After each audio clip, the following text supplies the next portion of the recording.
Hey guys, it's Paige here, and I'm going to be telling you about chapters 16 to 30 in The Absolutely True Diary of a Part-Time Indian by Sherman Alexie. In chapter 16, Arnold realizes that he's in love with Penelope.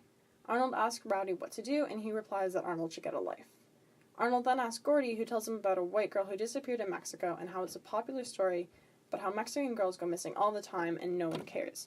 Gordy concludes that Arnold is racist. Chapter 17, Arnold starts to feel like a part-time Indian after going from Riordan to Welpinit so often.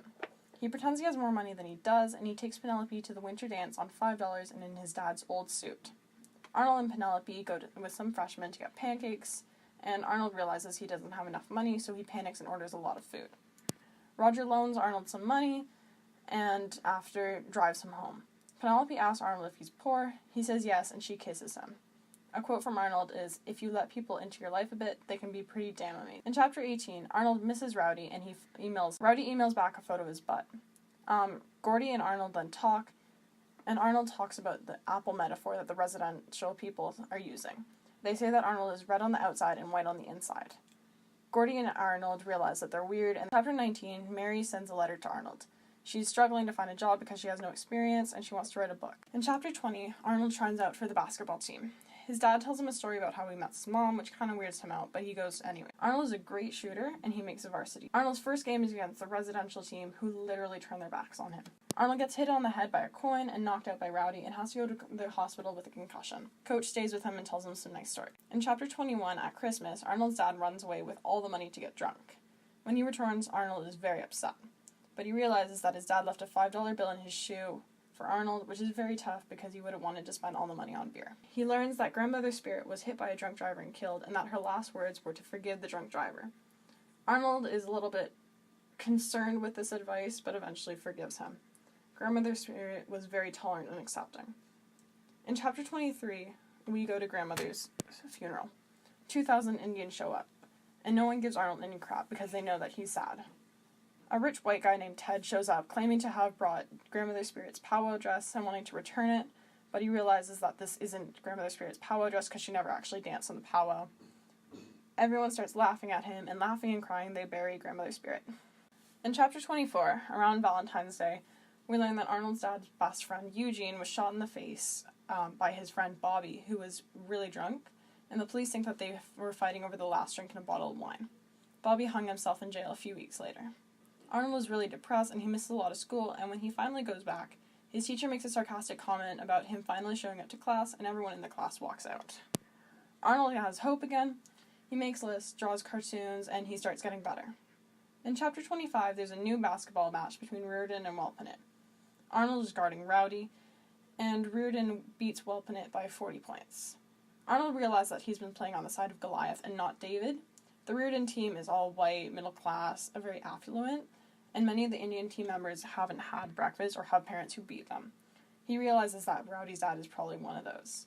So Arnold feels very ashamed, and he cries not tears of joy, but tears of shame. Welpinit doesn't make it to the playoffs, but Riordan does, and they lose to a school called Almira Cooley Harline. When basketball season is over, Arnold emails Rowdy to say sorry. They make up after calling each other homophobic slurs. In chapter 27, we learn that Arnold has gone to 42 funerals, and he's in a bad mood because earlier in the day, Miss Warren, his guidance counselor, called him in. Then she told him that his sister is dead, so he's feeling pretty weird about that. His dad drives to pick him up, but it's snowing outside and Arnold is scared he'll crash. When his dad gets Arnold and tells him Mary died in a fire but was too drunk to feel anything, he laughs hysterically until he passes out. At home, relatives are crowded around eating the food, and Arnold's mom clings to him and slaps him until he promises never to drink. At the funeral, Rowdy punches Arnold and tells Arnold that it's all his fault. Mary is dead because Junior has left the res. Rowdy tells Junior that he hates him. Then Rowdy runs away, and Junior thinks that he's never seen him run from anything before. So Arnold goes to school the next day, and at school everyone hugs and comforts. In chapter 28, there is a drawing of Arnold's report card. In chapter 29, Arnold and his family go to the cemetery to visit the graves of Grandmother Spirit, Eugene, and Mary. His dad brings a saxophone, his mom packs a picnic, and they hold hands. Arnold's mom tells him that she's proud of him. Arnold is happy, but he still cries for his sister, for himself, and for his tribe. But he realized that he might be an Indian and super alone, but he's also a cartoonist, a boy, a son, and a million other things. And he knows he's going to be okay. He misses Rowdy, and he wants to hug him and forgive him. In chapter 30, Arnold writes about how beautiful the reserve is with pine trees, and he's climbed many of them. He tells a story about how when he and Rowdy were 10 years old, they went to one of the biggest pines out by Turtle Lake, and they shared their dreams. Arnold tells us how that day they decided to go to swimming at Turtle Lake, but he was afraid he'd sink because the lake was forever deep. Arnold's dad told him that he had seen a horse down by the lake called Stupid Horse, who drowned and his body washed up on the shore about 10 miles away. The people burned the body of the Stupid Horse, but when they did, the Turtle Lake caught fire, which was pretty freaky. Days later, they found Stupid Horse washed up on Turtle Lake again. No one swam in the lake after that. Arnold can't believe he climbed the tree or transferred to Riordan or anything else that he did, but he's very excited. Arnold misses his white friends, and he asks Rowdy if he wants to come to school with him next year. They play basketball for a little bit, and Rowdy says no. Rowdy tells him about a book about old-time Indians and how they were nomadic, and how he thinks Arnold is nomadic, and he could go to the Great Wall of China. Arnold says he'll send him some postcards.